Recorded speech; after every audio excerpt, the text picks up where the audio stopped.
தாலிபத்தின் கடனை தீர்க்க தாலி ஒண்ணு அப்பன் தந்தான்.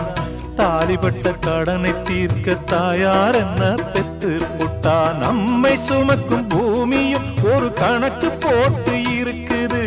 நம்மை சுமக்கும் பூமியும் ஒரு கணக்கு போட்டு இருக்குது. நாளை வாங்கும் வரவுக்கு அது இன்று நம்மை சுமக்குது. நாளை வாங்கும் வரவுக்கு அது இன்று நம்மை சுமக்குது. ஆத்துக்கு பக்கம் ஆத்துக்கு பக்கம் ஆத்து சுரக்கிற ஊத்துக்கு பக்கம் யாரோ வச்ச தென்ன இது நம்பி இருக்குது மண்ண.